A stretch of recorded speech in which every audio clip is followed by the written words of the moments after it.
Eh bien salut YouTube, c'est JP de Top Factory. J'ai une grande nouvelle à vous annoncer. À l'heure où vous regardez cette vidéo, j'aurai certainement reçu le fameux télescope qui sera utilisé dans le cadre de mon projet Astronomie qui sera prochainement diffusé sur cette chaîne. Cet achat pu se faire grâce aux généreux donateurs du Tipeee parce que rien que le télescope et sa monture ont coûté la coquette somme d'un peu plus de 1800 €. Alors évidemment, je vais rapidement tester la bête. Donc si ça vous intéresse, et je pense que oui, sinon vous n'auriez pas cliqué sur cette vidéo, n'hésitez pas à me suivre principalement sur Facebook, Twitter et Instagram où je vous partagerai les résultats des premiers tests sous forme de photos ou de courtes vidéos. Mais revenons au sujet principal. Dans cet épisode, on va voir ensemble plusieurs points importants sur comment fonctionne l'observation de la voûte céleste. Et qui sait vous donner l'envie à vous aussi de vous lancer dans cette passionnante activité qu'est l'astronomie amateur. C'est donc sans plus attendre qu'on va découvrir ces 10 choses à savoir sur l'astronomie.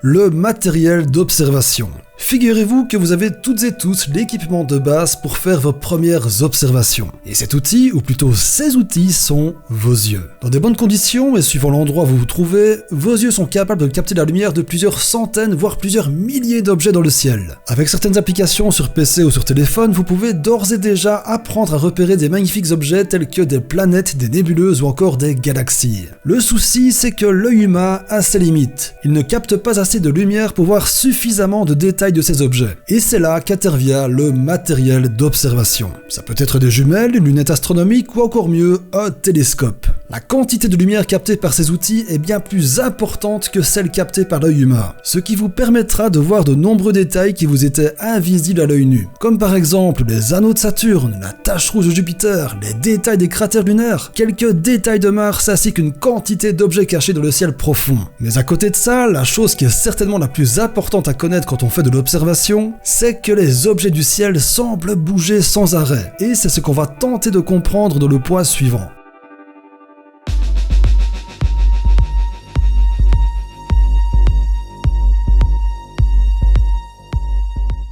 La voûte céleste. Lorsqu'on regarde au ciel nocturne, on peut constater que tous les objets sont en mouvement et suivent la même direction, à savoir un mouvement circulaire d'est en ouest autour des pôles célestes. Cette impression de déplacement est due à la rotation de la Terre autour de son axe, un peu comme si vous étiez dans un manège et que le décor semble tourner autour de vous. Bon, c'est bien beau tout ça, mais on ne peut pas dire que ça facilite les observations des objets lointains. En effet, un petit décalage de quelques millimètres de votre télescope peut désorienter votre champ de vision de plusieurs dizaines de milliers de kilomètres de l'objet visé, ce qui signifie que si vous arrivez à pointer par exemple Jupiter, au bout de quelques instants, elle disparaîtra du champ de vision de votre instrument et il vous sera très difficile de la rattraper. Et c'est pourquoi il existe des montures équatoriales. C'est un mécanisme généralement monté sur un trépied qui dispose de plusieurs axes de rotation, dont un qui est parallèle à celui de la rotation de la Terre. Mais ça demande une certaine mise en place, une sorte de calibrage qu'on appelle une mise en station. Le principe est de mettre en parallèle l'axe polaire de la monture, connu aussi sous le nom d'axe d'ascension droite, avec celui de la rotation de la Terre. Et pour ce faire, il suffit de pointer l'axe vers l'un des deux pôles célestes. Dans l'hémisphère nord, on a de la chance parce qu'une célèbre étoile est quasiment positionnée sur le pôle nord du ciel. Vous la connaissez sous le nom de l'étoile polaire. Étant donné qu'elle ne bouge pratiquement pas de notre point de vue, cela nous donne un excellent point de repère pour y pointer notre télescope. Et une fois que c'est fait, un petit verrouillage de la monture et vous ne touchez plus à cet axe, ce qui vous permettra ensuite d'orienter votre télescope de manière précise tout en compensant la rotation de la Terre. Il existe même des montures motorisées, comme celle qui m'était livrée avec le télescope qui, une fois la mise en station effectuée, va bouger automatiquement pour suivre avec précision le moindre mouvement rotatif de notre planète. C'est une option qui a un prix mais qui facilite grandement les observations de la voûte céleste.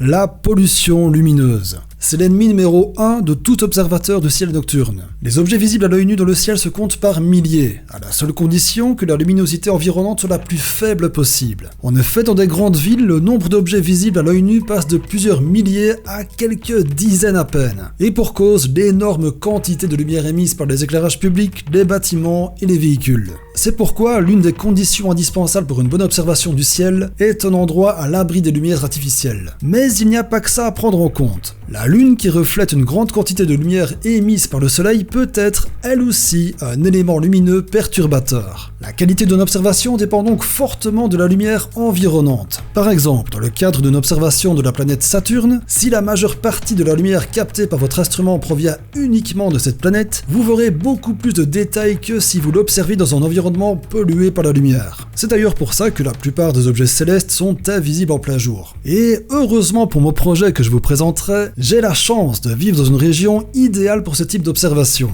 On se verra donc souvent autour du télescope.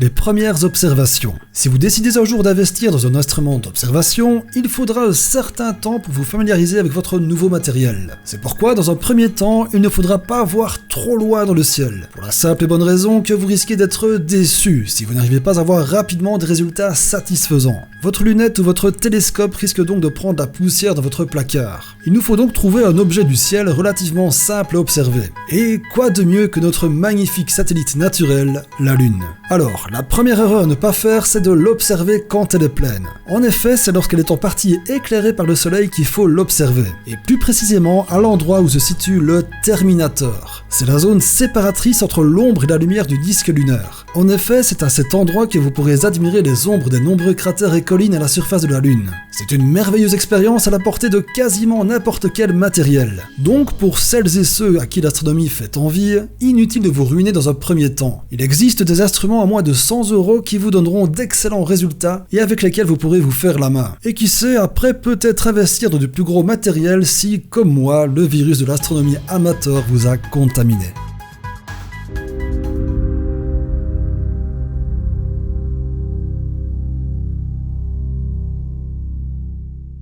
Les planètes. On va passer au niveau supérieur, l'observation des quelques planètes visibles de notre système solaire. Mais avant de parler d'instruments optiques, saviez-vous qu'à l'œil nu, vous pouvez d'ores et déjà observer des planètes ? Munissez-vous d'une carte du ciel ou d'une application telle que Stellarium et vous pourrez facilement repérer Vénus, Mars, Jupiter, Mercure, voire même Saturne. À condition bien sûr que vous soyez dans un environnement faiblement éclairé. Alors évidemment, vous ne verrez que des points lumineux, donc rien de phénoménal. Pour voir plus de détails, il vous faudra une lunette astronomique ou un télescope.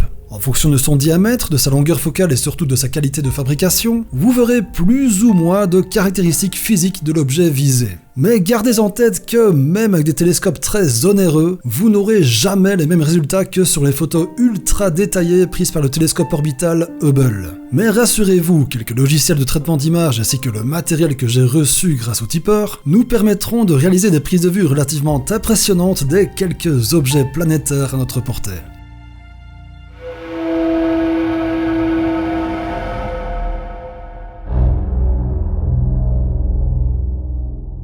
Le Soleil. Est-il possible d'observer notre étoile depuis l'œil d'un télescope ?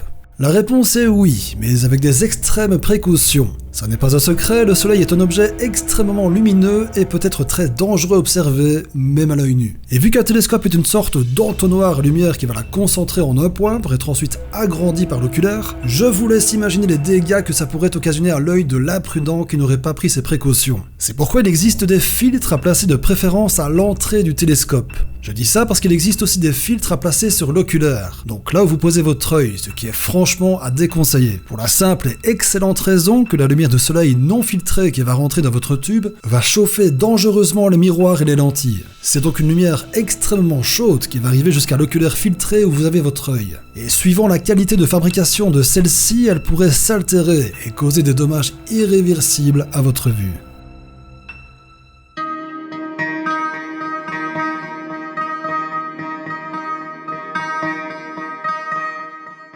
Les étoiles.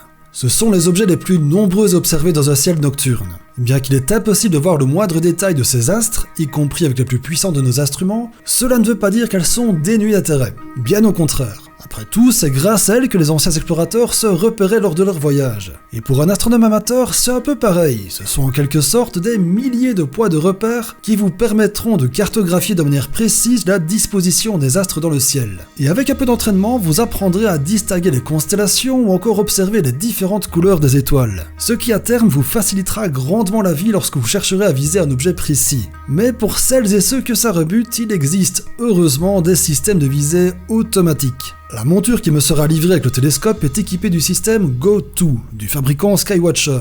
En gros, il vous suffit de sélectionner l'objet du ciel que vous souhaitez observer à l'aide de la raquette de contrôle pour voir le télescope s'orienter automatiquement vers lui et ne plus le lâcher d'une semelle en compensant la rotation de la Terre. C'est un système extrêmement précis à condition bien entendu d'avoir effectué une bonne mise en station comme on a vu précédemment. Et bien sûr, vous verrez tout ça aussi en vidéo.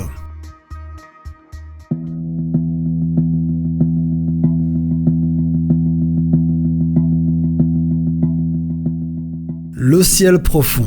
C'est sans doute la partie qui m'intéresse le plus, car avec un peu de théorie et beaucoup de pratique, il est possible de réaliser des clichés vraiment sublimes. Et j'insiste sur le beaucoup de pratique, car la plupart des objets situés dans le ciel profond ne peuvent être vus qu'en noir et blanc. Et ça n'est pas la faute de votre instrument, c'est simplement la limite de l'œil humain.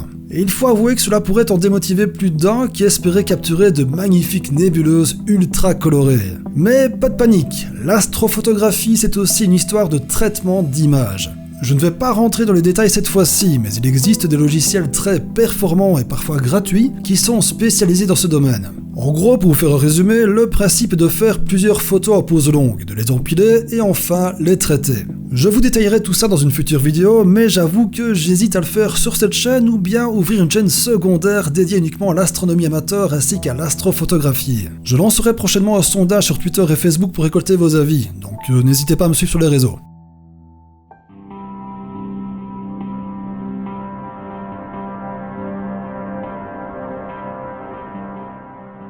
Débuter l'astronomie amateur. Bon, si vous êtes toujours là, c'est que le domaine vous intéresse sans aucun doute. Peut-être avez-vous même l'envie de vous lancer dans cette fantastique passion. Voici donc quelques astuces pour débuter. Alors, avant de sortir votre carte bancaire, apprenez à connaître le ciel au-dessus de vous. Trouvez-vous un endroit à l'abri de toute pollution lumineuse, munissez-vous d'une application ou d'une carte et apprenez à vous repérer. Ensuite, le choix de l'instrument. Jumelles, lunettes astronomiques ou télescope.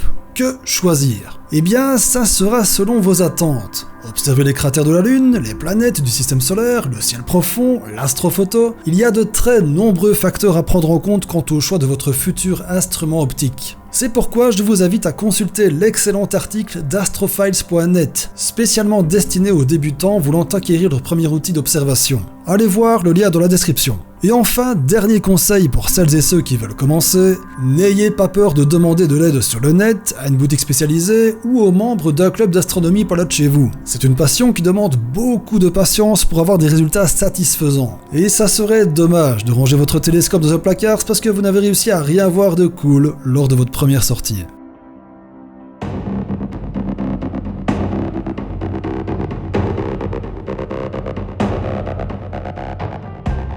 Et pour conclure cette vidéo, place à mon projet Astronomie. Vous l'aurez compris, le concept tournera autour de l'observation du ciel. Alors d'abord parlons vite fait finances. Au total, le Tipeee a rapporté un peu plus de 1300 €, ce qui est énorme. Cela a financé une grande partie du télescope et sa monture qui ont coûté 1800 €. J'ai donc rajouté le reste de ma poche. Et en plus du télescope, je dispose de 2 caméras qui seront branchées à tour de rôle sur l'instrument, chacune ayant ses propres spécificités. L'une serait dédiée aux observations planétaires, tandis que l'autre serait utilisée dans le cadre d'observations lunaires ainsi que les objets du ciel profond. À côté de ça, j'investirai dans 2 appareils supplémentaires style GH4 ou GH5 qui serviront à filmer la mise en station, les mouvements du télescope, mes speeches en facecam ainsi que les interactions des personnes que j'inviterai. J'ai déjà contacté quelques youtubeurs que vous reconnaîtrez certainement au moment venu et qui ont accepté chaleureusement mon invitation au futur tournage d'observation du ciel. Et donc pour résumer, il y aura les retransmissions de ce que verra le télescope, des analyses, des débats, des initiations, bref, tout un tas de choses pour rendre le format le plus dynamique et intéressant possible. Mais pour lancer tout ça, cela demandera encore du matos, comme les éclairages ainsi qu'un groupe électrogène, étant donné qu'il fera un petit peu nuit.